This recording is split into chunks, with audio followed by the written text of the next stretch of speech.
Good afternoon. I'm Madeleine Wright, the chair of the board of the Santa Fe Soul Festival. I want to welcome you.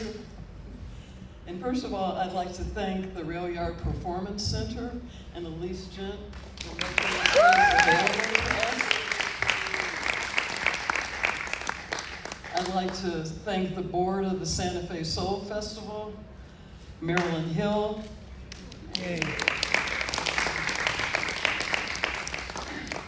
Gregory Gent,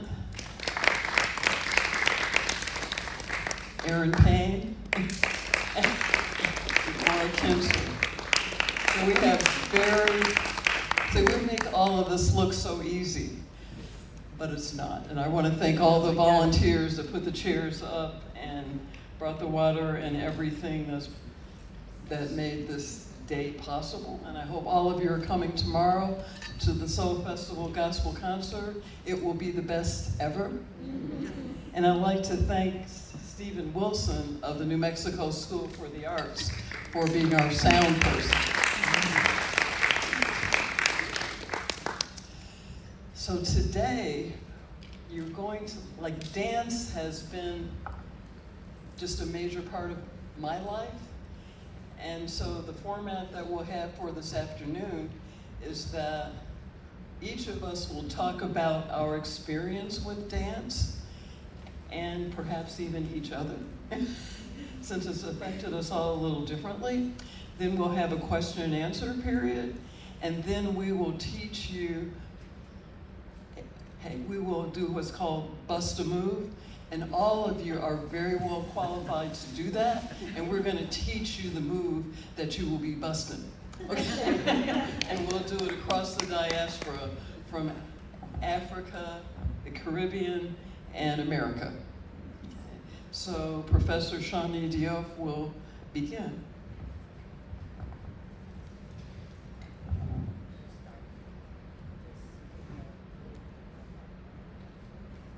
Hello, everyone. I've been teaching at Houston Community College for the past 17 years, I believe. I started in 2007 after completing a Fulbright fellowship in Ghana, West Africa. And that's when I met Dr. Madeleine Wright, and she became my mentor. She did a lot of work at Houston Community College and in Houston with African dance and bringing several artists to Houston Community College. And so she's just been a huge blessing. I followed in her footsteps at the college, and I created the African Dance and Drum Festival called Aquaba Dance and Drum Festival, pulling heavily from the guest artists that I met and danced with in Ghana.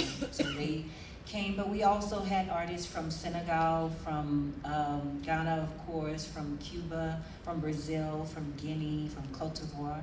We brought in people to teach and musicians. We had panel discussions. So I also used that as an opportunity to learn. So I provided an opportunity for my students and myself, which was amazing. I started at the age of 7. I hate to say the age I started dancing, but I was 7 years old when I started studying ballet, modern, jazz, tap. I didn't study a lot of West African growing up because it wasn't provided in a lot of the programs that I was a part of, fine arts programs at magnet schools and things like that. So by the time I finished my bachelor's degree in dance and my master's of fine arts degree in dance, I wanted to study West African dance specifically, and that's why I traveled to Ghana. So that's a huge part of my background is Ghanaian dance, and also studying there on the continent. My teacher there had me performing after 2 weeks. If you know, it's not that unheard of for you to be asked to dance if you're sitting on the side or play an instrument or become a part of it in some capacity. So I was dancing and singing, setting choreography, and traveling around, which I'm very grateful that I was allowed into those spaces. And then I did a master's degree in religious studies, where I explored the relationship between African American dance and religion, Can secular African American dance, by saying that I mean something like hip hop, can that be considered a religious dance? Can it be considered a religious experience? These are some of the questions that I played around with when I did my MA degree in religious studies. And then now I'm pursuing a PhD in dance, where I'm studying West African dance, and like that intersection between West Africa and America. And I'm looking at creating a theory called rehoming dance. Right? So this has been something that I've been interested in for a long time. When I did my Fulbright, my title was Dance in Ghana from the Village to the Stage. And I looked at what happens to dances that historically were done in a village environment for specific reasons. What happens to those dances when they're now at the University of Legon in Ghana, when they're now with the National Dance Company of Ghana, who prepares dances to go to different countries. They go to India, they go to Europe, they come to the US. What happens to those dances? How do those dances change when the function of the dances change? How do the costumes change? What about beliefs, the beliefs that reasons why the dances are done? What about gender roles? I looked at all of those things, and so it's been kind of a long road for me just studying the same thing, basically. So, but it's something that I'm very interested in. And so right now, rehoming dance, like I said, it assumes that dances have homes. So that's the first place that I'm coming from. A dance has a home. So we have to establish, well, what is the home? Is the home a time in history when a dance was created? Like if we say the twist, what time in history was the twist created and why? What was happening socially that fed that dance, right? So I'm looking at homes as in time, home as in a place geographically, home as in a body. And because some dances have gender roles, like historically, some dances were done only by a specific age group of females. But then when we teach it, sometimes we teach it to so many people. We want to share the dances. So I'm looking at home, can a dance have a home in a body? And then belief, like a certain belief system associated with a dance. And so that's what I'm looking at. I intend to do a lot of research in Senegal with Sabar in order to explore that more. But Madeleine asked me to speak to the definition of African American dance, right? And our African American religious dance is a definition that I came up with when doing my MA degree. So I'm just gonna read what I came with, what's a part of my thesis, okay? So African American religious dance is dance that explores ancestral memories through movement and redresses and affirms the pained and objectified body. It is a vehicle providing hope and a way of accessing and communing with the divine. It is not bound by dogma or a specific religious practice, but is instead confined to a communal experience of what it means to be a Black person in America. It can be performed by anyone, not only African Americans. However, those executing the movement do need to have an intimate understanding of the meaning behind the movement in order to successfully perform the dances. As Brenda Dixon Godchild said, spirit shows up wherever and whenever sublime dancing occurs. So, and I use the example of Ailey, as Alvin Ailey, Revelations as African American religious dance. There's so many different people in the dance company, but they all intricately studied those dances and where those dances came from. So that's the definition. And of course, this was what, 2020. Now, I might play around with that and change it a little bit. It's always evolving. But that's where I am now. Growing up, it was ballet, modern jazz, a lot of that. But even then, I had questions of dances having specific homes, because some environments might make you feel like a dance has a home, and sometimes you might feel like this is my home, and sometimes you might not feel like very homey. So I've had these questions for a long time. And so this is also really because teaching in an academic environment, sometimes some dances are very codified and very specific. Like we have language and we have tools to teach some dances, but I feel like we need more tools, more language in teaching African dance, especially in academic environments. I also teach at the high school for performing and visual arts. And so I want them to understand that yes, there is a codified technique for ballet, but there's also a technique for West African dance. Let's talk about that. So this is to kind of develop a framework of teaching. When we teach West African dance, we talk about home as in place. We talk about belief. I think it's important to explore all those things. It's also important to honor where those dances are going, the new home, right, that those dances are going to, and allow people, because I believe that dances evolve and dances change. And it's not something that we can control completely. So the question of authenticity comes up, right? So that's where I am. I don't want to take up too much time, but yeah, that's where I am.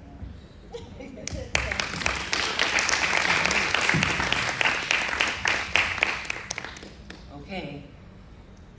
Usually I'm just yelling in here. So, thank you. Thank you. This morning, Shani started by crying. I said, does she fit in or what? But I cry all the time. That is so much a part of what happens in here. And it's happiness, it's sadness, it's everything. And I don't speak a lot, so. Okay, so I grew up studying ballet also. But first, is this where it should be? Am I okay? Good, okay. My father was a minister, and so I would go to church with him in the morning. He would pray, I would dance. When I was 2, that's what we did.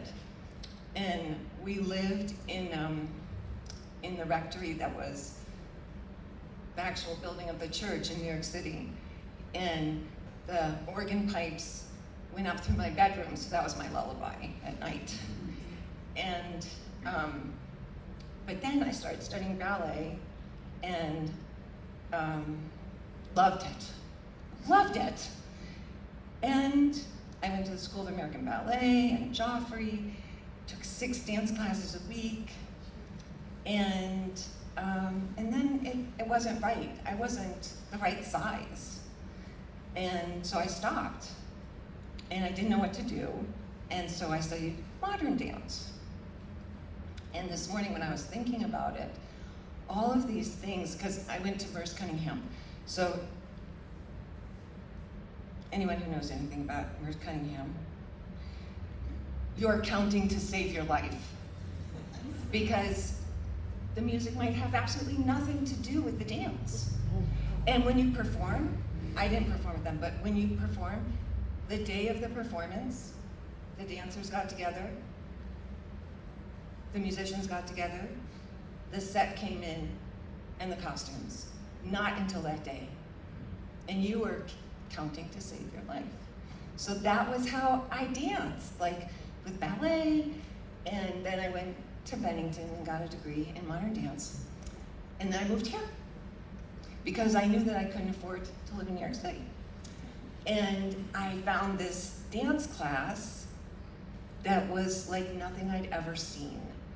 And there were about 10 musicians, half of them were Rastafarians, and all these children running around. And I had never, ever seen anything like that. Anywhere that I went, that was not it. And I was like, huh.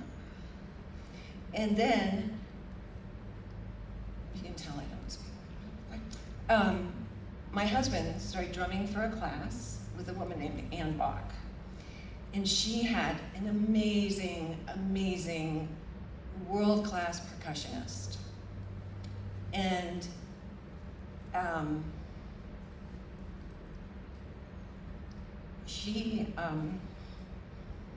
She told us we were all beautiful. That hadn't happened before in a dance class. And I would dance across the floor with my friend Kathy, who was half the size of me. I can see Sarah crying. And then my friend Yasmin, who was an amazing singer, and she was twice the size of me. And how could that be? How could we all be beautiful? That was not my American dance experience. And so between that and the amazing music, that was it. And so Gilles, the percussionist, Gilles Hormel, said, you should go study with this woman, Mona Amira. She is an amazing teacher. So Eric and I sold a bunch of stuff, went and lived in our tent at Naropa University, and I was pregnant with Lucy. And I started studying Haitian dance, my husband started drumming. And once again, someone said, you're beautiful. And that was just life-altering. But she also nursed her son in the middle of class if he needed to be nursed. I'm sorry, but that does not happen in New York City. I don't know if it happens in a lot of places. And it was this revelation. So I had this mentor that I could have a family and dance. I have to backtrack, I'm sorry. Thank you, Madeleine. Oh my gosh, I really didn't want to do this. But just to have the opportunity to reflect on like how it all, I mean, I tell the story, but this is a slightly different one. And so I had these mentors, John and Mona Amira, who had these children, and Eric and I were embarking on having children. And then we brought John and Mona to Santa Fe, and then everybody wanted to come to Santa Fe. So we just started bringing teachers here and learning these amazing dances and rhythms, and people would stay at our house. And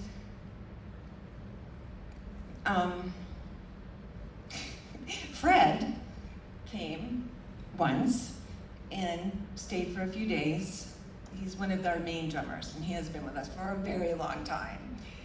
And then the next time he came, he just stayed for a few weeks on our couch and taught our son Hunter about building drums. And then the next time he came, he's like, oh my goodness, I just met this amazing Congolese woman. She's here. I was like, oh, okay. And that was Mabiba Bainye. And people just kept coming and sharing music, dance, cooking, and then stories. And Mabiba would sit at the table telling stories till midnight. Lucy was not yet 10, and she would stay up, listen. And then I heard that she went and repeated the stories at school at lunchtime that she heard about the Congo. And I mean, I have so many stories that I could tell you, but as you can see, it's just been amazing. And then Fred moved here, and then I just got reunited 30 years later with the daughter of this teacher, Malonga Cascalord. His daughter, Mushi Congo, came here, and most people know I'm in love with her.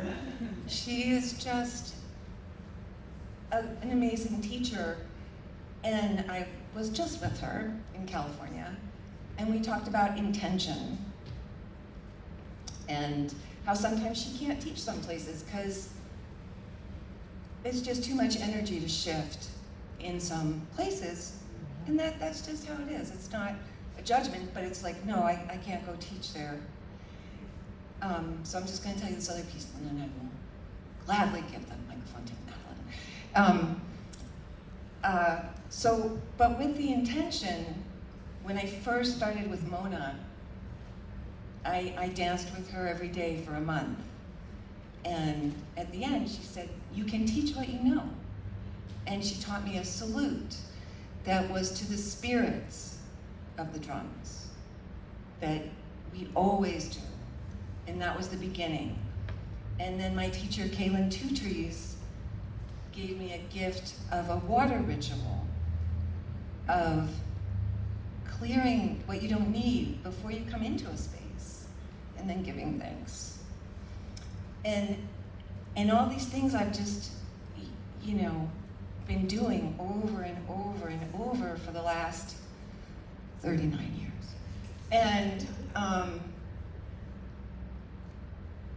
And then talking with Mushi Kongo is like, yeah, we have this amazing intention, and it's open to everybody. You don't have to do it exactly like this. I've learned it from my teachers exactly like this. Shani has, Madeleine has, many people have. And we're the village, we're not the ballet. We are here to dance and to have amazing musicians and to be together. And that's what is the magic in my life. Lastly, so I did write some notes here. Just so many people have cried across the floor, and there's been that space. One person, his partner was dying of AIDS, and then 50 women stood there and hugged him. Another woman lost custody of her children. She cried 3 days a week across the floor and had the space to do that. Sorry. And then Ghazali's here. And there is a whole gigantic Nigerian epic in our lives where we went to Nigeria and had amazing experiences, and Ghazali's from that village and an amazing artist. And one of the artists who came here,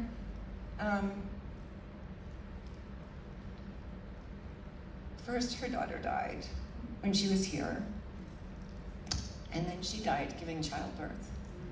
And so Ife, one of our clan, came and said, who can take care of this child? And a woman who didn't even know him took care of her child for a year. And I think that's it.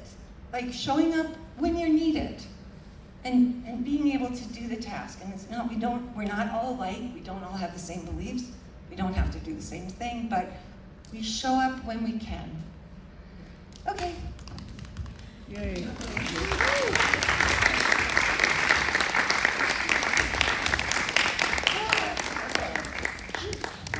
Shawnee's son asked me today, I taught psychology for 30 years. He's like, well, what advice do you have? I was like, well, if you love your friends and treat people with love and respect, they will do things that they don't want to do, that they've never done, that they don't do. That if you make it easy, it's like, all right, you have a story, and we really want you to share it. Unlike my esteemed colleagues, I didn't take ballet and tap. I grew up poor. I didn't start dancing seriously till I was 29. And I was married, and my husband Booker was in the Air Force, and we were at Scott Air Force Base, which was 18 miles from East St. Louis. And my son and I were in the park one day, and people from Katherine Dunham's company were dancing. And I was like, wow, this is something special. And they said, well, you can take these classes. And I was like, I can? So they were in residence at SIU in East St. Louis. And at that time, you could be a community student for $10, and you could take as many classes as you want. So I took African dance 4 times. Well, actually, it was Dunham technique, which is a codified technique of Haitian dance that Katherine Dunham created. And she did progressions across the floor, but they had 10 drummers, saxophones, trombones. It was just so amazing. And that was my entree into fitness. It's like, oh, it can be fun, right? Let's just show up and do plies to your leg shake. You know? And so we moved to Houston, and when we moved to Houston, I was like, oh, there's no African dance here. And so it's really good when you don't really think about things like racism or like here I am in the South and what are these. So all I thought about was, wow, you know, when I was in East St. Louis, I had this wonderful teacher that was Catherine Dunham's partner, and that he was in, I didn't learn this until later, 37 films. Booker and I rewatched South Pacific, and he was dancing it. It's like, that was our teacher. But anyway, he was such an inspiring teacher that I told the head of social science that, you know, I would really like to bring this teacher that I had to Houston. And I talked to the head of the dance department, Deborah Quinham, and said, you know, I know this wonderful teacher. And she said, well, I'll help you. And like Adam, another rule is ask for help. Yeah. And so Deborah invited all of the dance teachers in the city of Houston to come and take Archie Savage's class. And he was I'm gonna say an old school teacher in that, like people who say, all right, one of the things that Archie Savage did, because Miss Dunham had the Dunham bar, so you had a bar, but he was like, in a lot of places I teach, we don't have a bar. So we'll do a technique without a bar. And so instead of, you would just do your plie without holding on to anything, and just go down until, you know, your legs shake. And he would say, well, I have a headache. And I remember him saying once to somebody, you might have a double headache, but if you have to perform, you have to go on. So I don't want to hear you have a headache, you know, I don't want to hear you're hungry, you know, that we are doing these movements and we're doing them across the floor, and I'm teaching you, I'm strengthening your bodies, I'm preparing you to audition for different dance companies. But the dance teachers in Houston of varying styles and colors, everybody came and studied, and that was one of the things that Shani touched on, is ownership. And that having these classes at the college and saying, look, everybody's welcome. This is a codified technique. You can learn how to do it. Because people used to assume that because you're black, you know how to dance. But what you do is what you know. And that in Haitian communities, in churches, that people just grow up with it and learn it. It's not that it came natural, they have to learn how to do it, and that can be taught, and this is what my colleagues do. And the people in Houston were so enamored with Archie Savage that the teachers would do a benefit performance to raise money to bring teachers to Houston. So the African Dance Society was in existence for 10 years, and we brought people from the Alvin Ailey Company, Dance Theater of Harlem, Philadelphia, Chuck Davis. When we look back, like all of the luminary African American dance companies. And after those 10 years, Deborah Quinham, who died of a brain aneurysm when she was 64, but she created credit classes in world dance, African dance, dance history.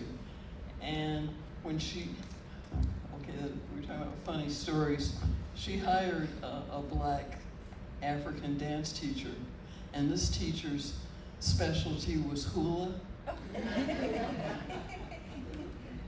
And I was like, I'm not against hula, but since we're teaching African and African American dance, could we have someone, that person quit and moved to Hawaii. But when Deborah hired Shani, she said, this is the dance teacher that you have prayed for, that she is everything that you were hoping for. And I have to say that Shani is more than that, but her festival outdid our festivals. Not that it was a competition. But we would bring like one person from a company to teach for 2 weeks. For her Aquaba festival, she had 10 different kinds of dancers, dance teachers, and then a performance, a serious performance at the end, and panel discussions, and we did document that festival. But the class is like creating institutions that will carry on the things that you start. And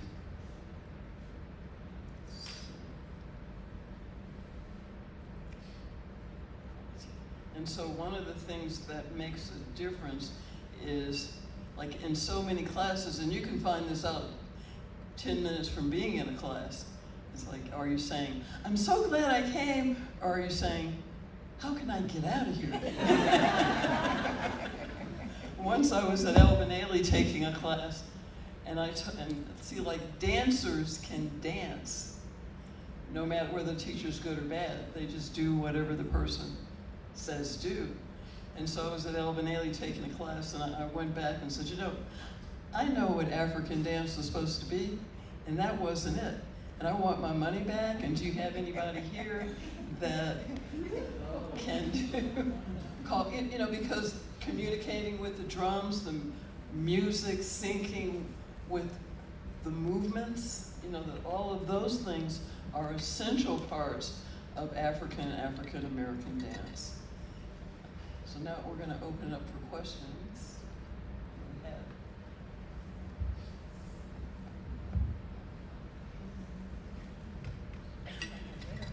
No. Did they give you your money back?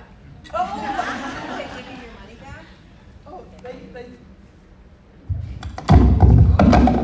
I'm sorry. They didn't give me my money back, but they gave me another class. They told me, oh, I know what you're talking about. You need to take this class. So they did. Wow.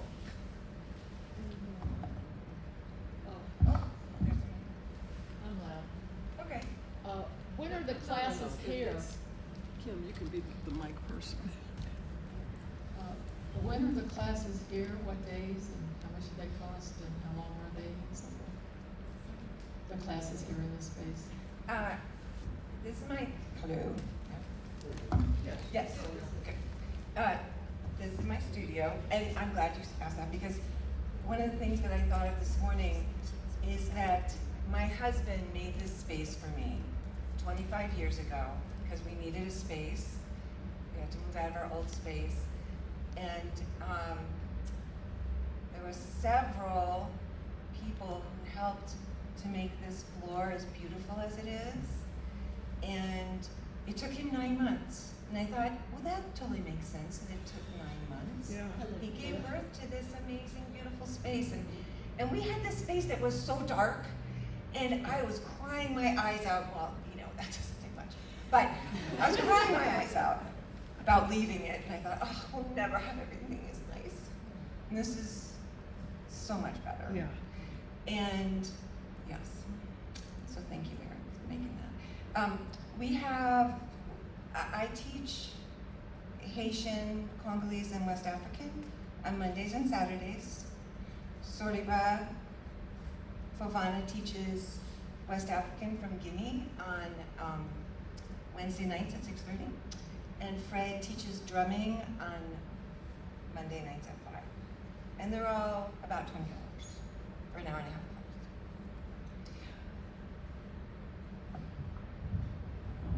And the information is on the Yes. Railyard Yes. Performance Space website with all the times and classes.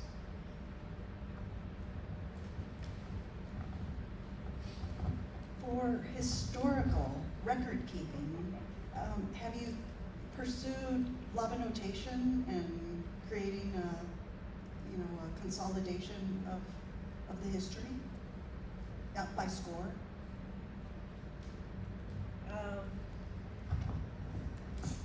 Well, Lava notation is very complicated, I think. I studied a little bit of that in my undergraduate degree.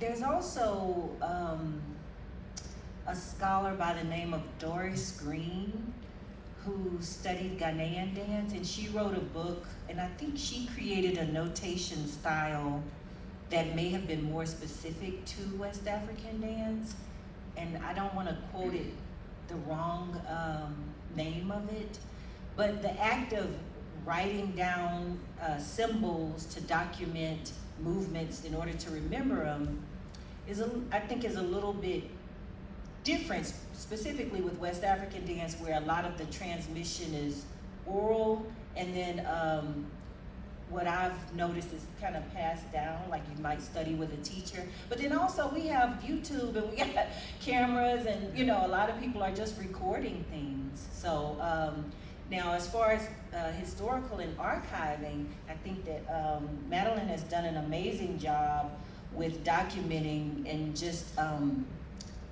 being aware of the fact that we need to archive what's happening, like in trying to house artifacts from festivals, from classes, at certain libraries and different places, to make sure that that information is there and online and able to access it. But I guess to answer your question, no, I haven't looked at Lava notation as far as documenting the dances. Can I say something?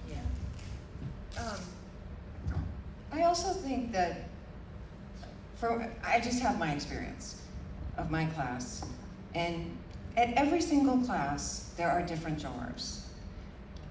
Every single class is different, even if they're playing the same rhythm.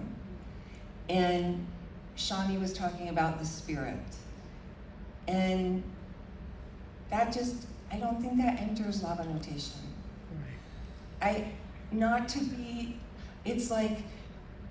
It's when we're dancing, it is the flow of energy through us, from the earth to the drummers. It's a constant, and so it's a different thing to be documented. I mean, yeah, that's what I think. And that's So I have a question. Well, I was going to add to that. When I'm done doing things, it's like, okay, I've got to get out of this. So I was the head of the Girls' Rites of Passage program at our church. I did that for 7 years, and I wrote a book that documents what that program is, and it's still in print. It's called Sisters Helping Sisters. When we finished the African Dance Society, there's a film that's called The History of the African Dance Society at Houston Community College, and it's on YouTube, and you can Google it, and it'll come up.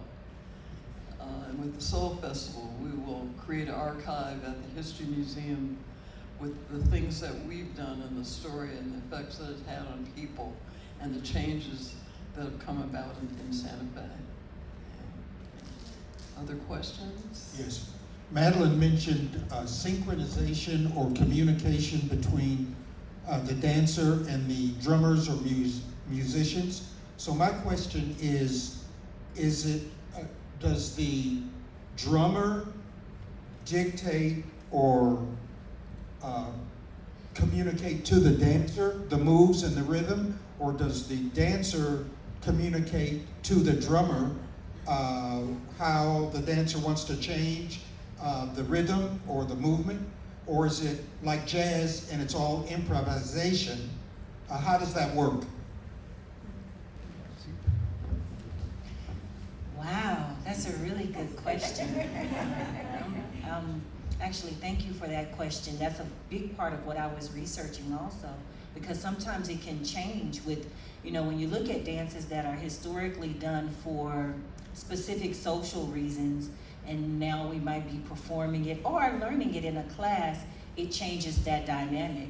So when we teach it, I might say, we're gonna do this movement first, then we're gonna do this movement, and this movement, and this movement. So I'm giving you the order of how we're gonna do it, and the drummer understands that, you know, to play the break, so that we can signal to the next movement. I've also seen some dances where the dancer starts doing a movement and then the drummer starts playing that rhythm with that movement.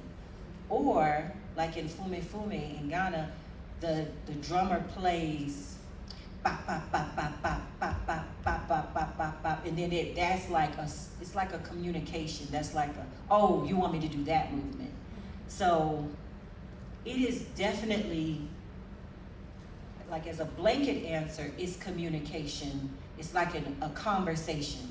And that conversation is going back and forth, like I'm saying this with my movement, you're saying that with the drumming. But some dances I've seen some where the dancer initiates it, and then I've seen some where the drummer initiates it. And then of course, when it's for the stage, like I said, those dances that I observed in Ghana, I looked at them in the village, I looked at them at the University of Legon, and then I looked at an amateur performance group.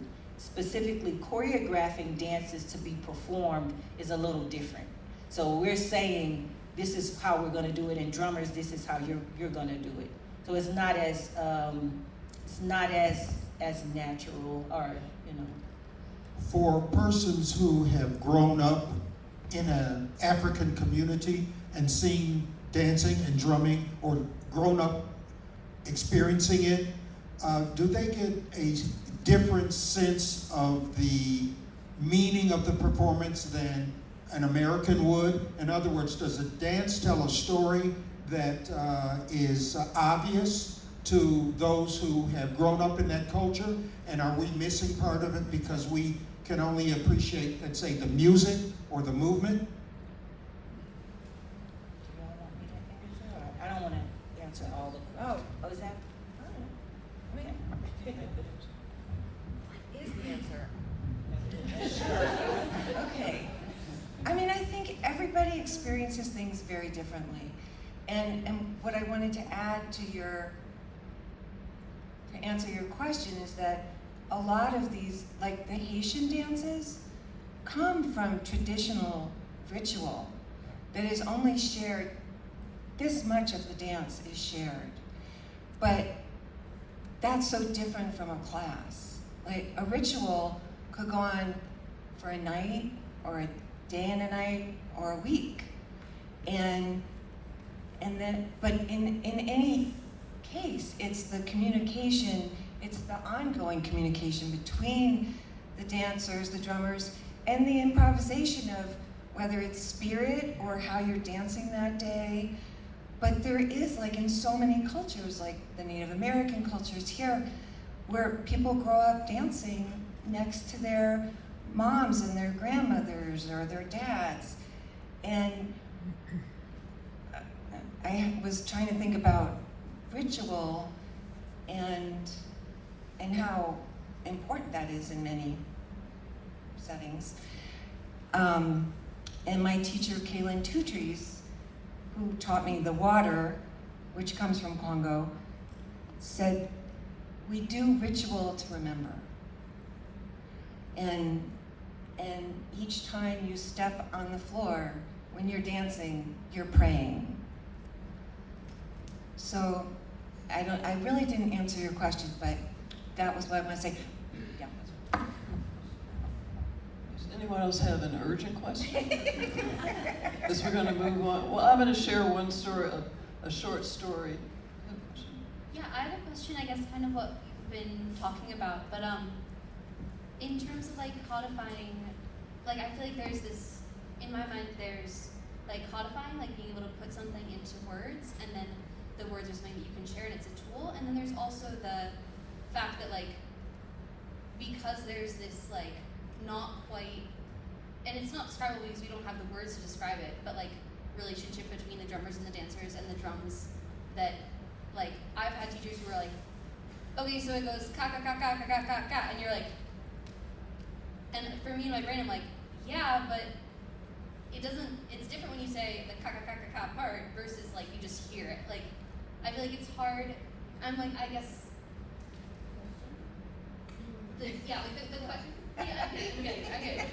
Like, I guess the question that I have is like, how do you find a balance of like codifying something without losing the fact that it lives beyond the words? Okay, no, I was just gonna say, we have to look at the definition of what it means to codify something. And then we have to say, what does it mean to codify something that improvisation is a huge part of it.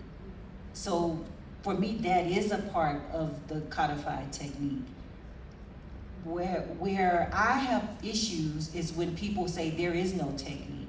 You just throw your arms, or you just jump up and down, or you just, when we know that there's a relationship, you know that there's a definite relationship between you and the drumming and the rhythm. There's certain movements, and there's the element of improvisation. For me, that's a part of the codified technique. So I think we have to look at how are we defining what codified technique is. Are we basing our definition of codified technique on something that was codified?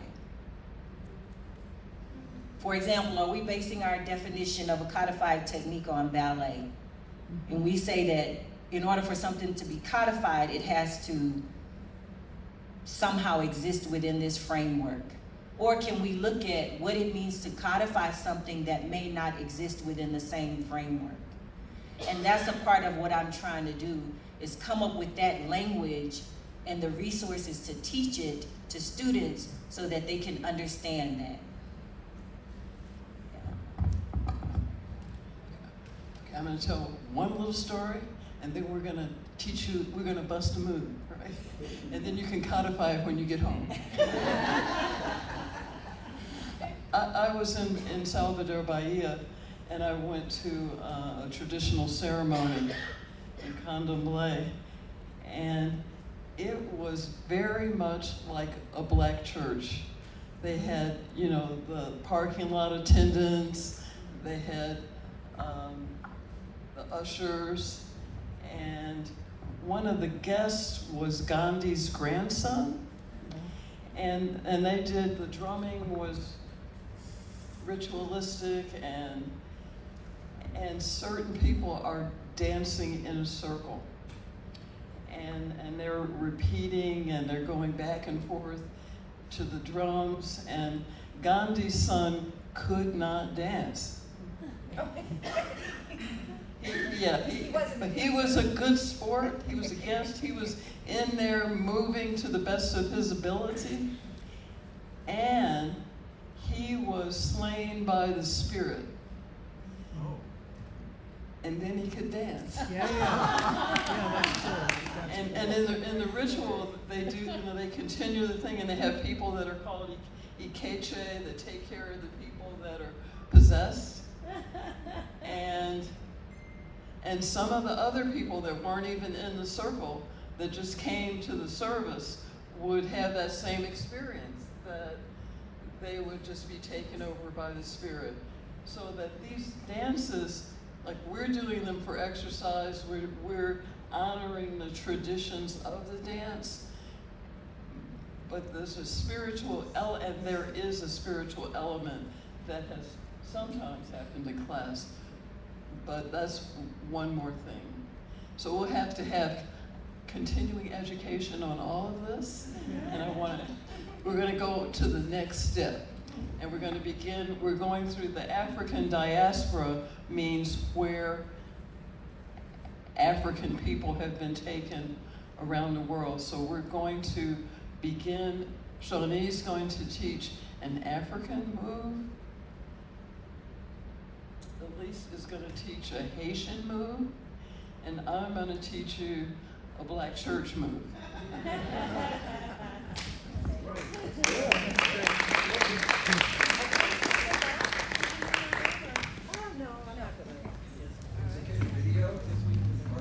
Yes. Everybody's going to stand up. Okay, everybody's gonna stand up.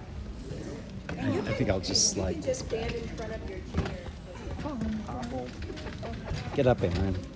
You're in the way. If you want to step out, you can. You feel more than welcome to do that as well. There you go. Get out here. All right, so I feel like I keep returning to the same thing, but one of the things that I use in my different dance classes, like for students who may be wondering about that whole idea of a codified, or what is it, or what am I supposed to do, is I bring in the language from somebody named Barbara Glass, an author who wrote a book called African American Dance. And in that book, she has a list, which she's not the only one that's created a list like this, but characteristics of African-derived movement. Characteristics of African-derived movement. Brenda Dixon Gottschalk also talks about the Africanist aesthetic and things like that.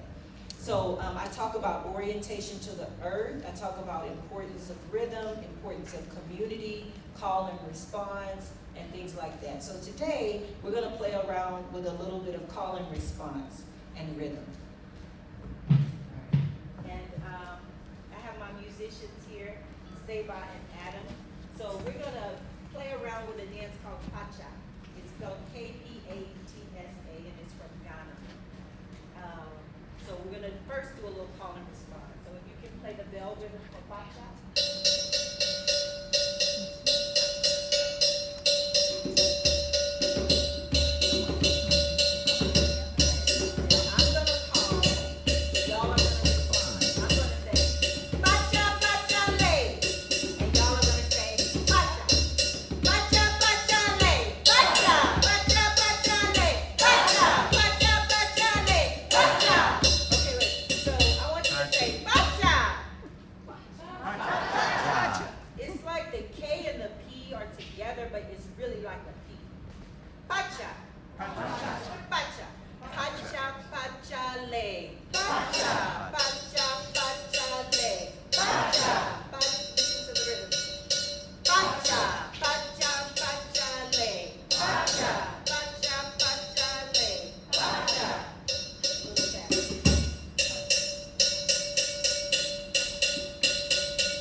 The way call and response exists. I remember being at a dance festival in the northern part of Ghana, and somebody like way in the parking lot was playing this rhythm on the talking drum.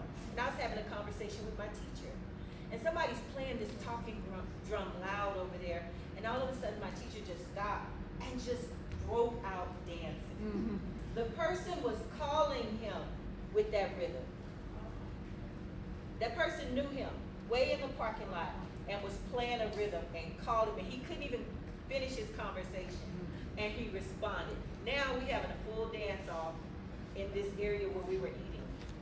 And so call and response is like somebody saying, hey, Shani, hey, hey, but it's happening with the drum. So it's just beautiful the way it exists. So now we're just gonna do a little body movement, bend the knees, and we're gonna play with rhythm a little. So we're gonna go, I'm gonna mirror you. So you go to your right, whereas you go 1, 2, 3, hands on hips. 1, 2, 3, 4, 5, hands on hips. 1, 2, 3, hands on hips. 1, 2, 3, 4, 5, hands on hips. And 1, 2, 3, and hips. 1, 2, 3, 4, 5, hips. Hips.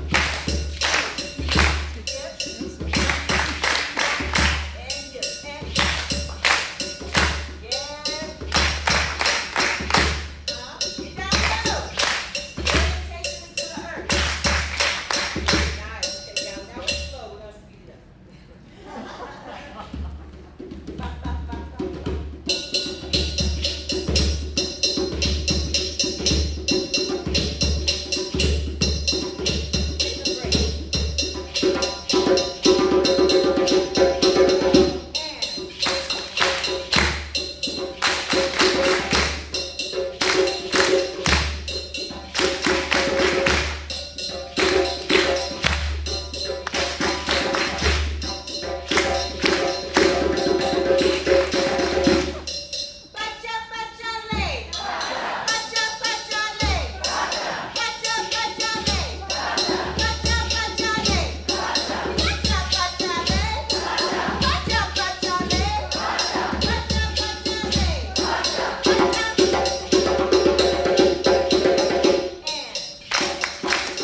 you get a And picture? that's how I like to bring that language in also, kind of help them understand, oh, we're gonna be dealing with orientation to the earth, call and response, rhythm. That's a part of the codification.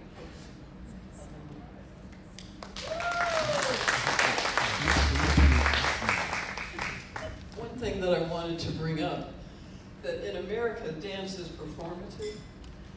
And that kids, when I grew up, everybody danced. And now, if people dance, someone said, oh, the entertainers are here. But it was assumed in the village, like, you could dance. You could dance. Everybody has an A. So that's, I just, as we move to the next movement, I'm too much. Hello. Okay. Which makes me think of another thing. That if we were, okay, this is a really broad statement, but if we were in Africa, we would not say, I'm a dancer, I'm a drummer, I'm a singer. You do everything. And everybody does everything, and some do it really well and some don't. And in the villages versus in towns and cities, in a village, there's maybe 3 dances that everybody dances, and there's 3 steps. And everybody knows them exactly, and then they have the opportunity to improvise. And I feel like that's a lot of tap dance, you know? Okay, so there's that, yes, okay. So I thought I would just do a teeny tiny bit of Congo from Haiti that comes from Congo in Central Africa. And my teacher, Mushi Congo, says the whole dance, where is Congo in Africa? It's in the center. So this is what moves. And then it got moved to Haiti, and it's more your hips. In some. And this was one of the first dances I learned, and it's just a celebration of the mother. The mother who's fiercely taking care of her children and has great boundaries, and the mother who's the lover, all the mothers, it's the mother. All right, so we're going to stand. Can you hear me? Yeah. Okay, thank you. All right, so Congo is done for the Lua, the spirit, Ezuli or Erzuli. She is so vain, so she has a mirror. Oh, there goes the chair. She really likes to look at herself. So if you're looking like this, that's not gonna cut it. You've gotta be like, yeah, right.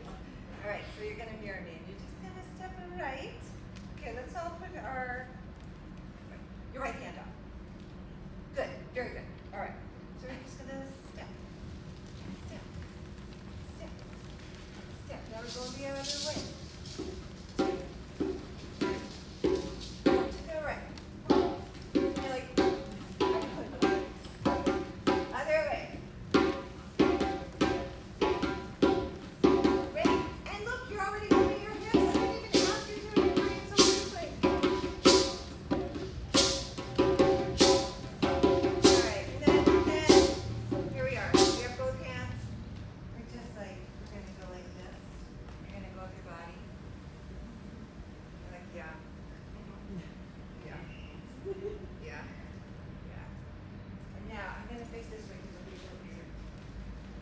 In a lot of the Haitian dances, I think all of them, there's a certain part of your body that's always moving. So when you step, you're stepping your opposite, your hip goes to the opposite foot that you step on. So you step on your right foot, your left hip goes. Step on your left hip. So you're here. And then you're like, yeah. Okay. And then open your chest up. Right? Yeah. Keep going there. And then here we are. Everybody's keep moving your feet. Here we go. Hands up.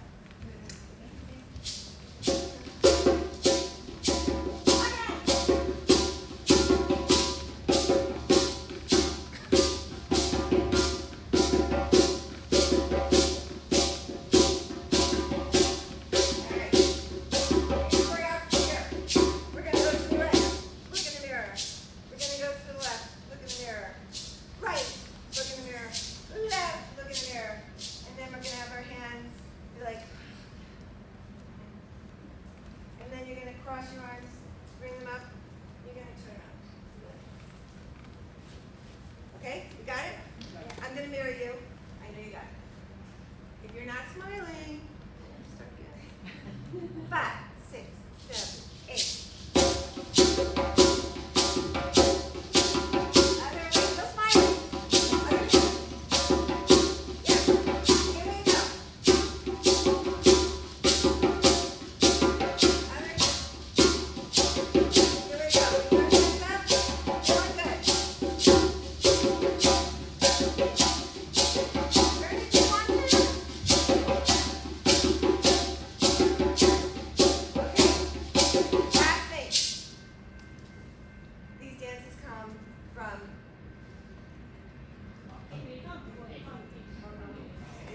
all those things. They come from ceremony. They come from ceremony.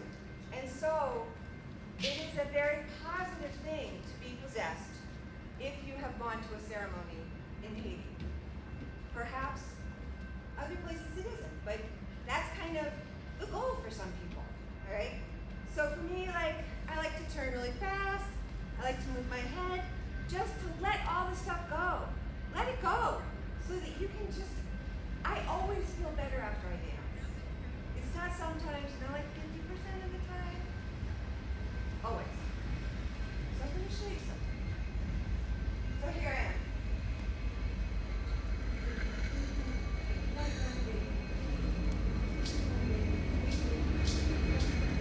And I'm speeding up.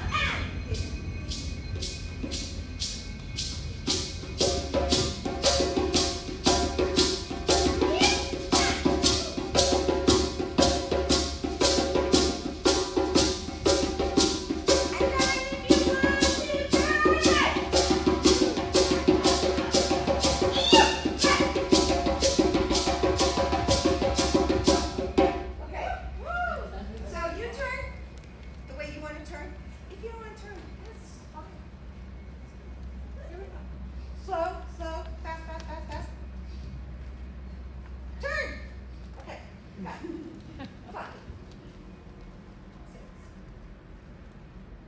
5, 6, 7, 8.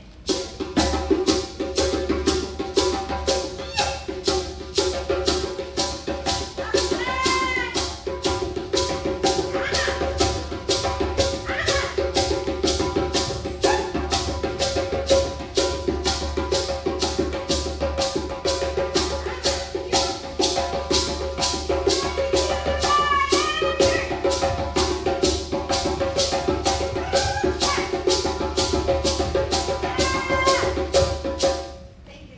All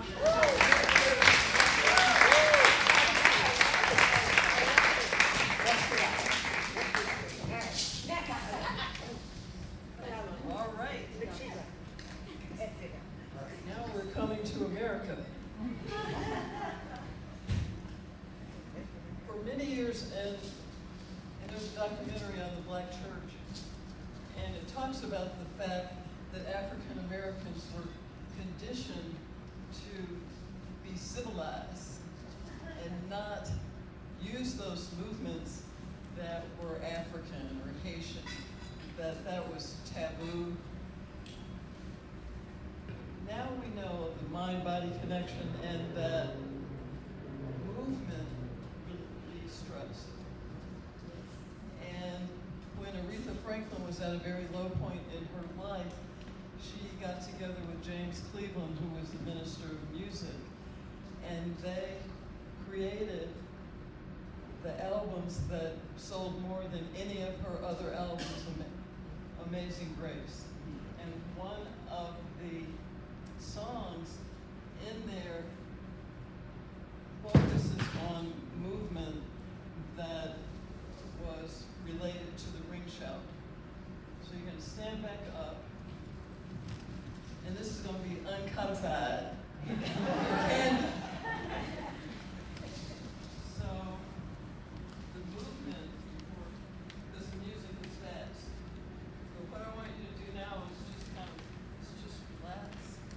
And it's like, oh gosh, we're going through stuff. We've been suffering. Our children have been bad. sermon last week, he said, oh, is there life after love? You know, but you've been through something, and you're feeling bad. And so this music that is called The Old Landmark, and when we were in Houston, Let us all back to your, let us all back to your, let us all back to your, and we'll sing the service of the Lord. Now let us be in your, let us be in your, let us be in your.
remember it's uncodified. You do your move.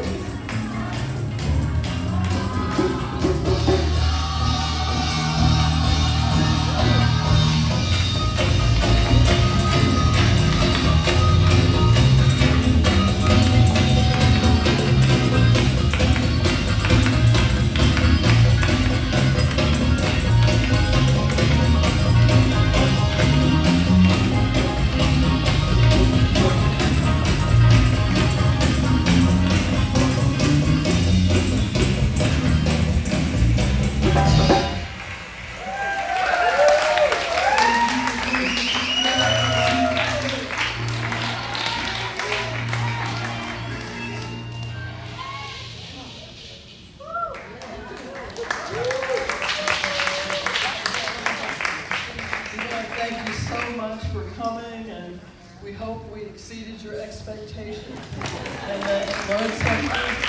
And we hope to see you tomorrow at 4 o'clock at the Gospel Concert.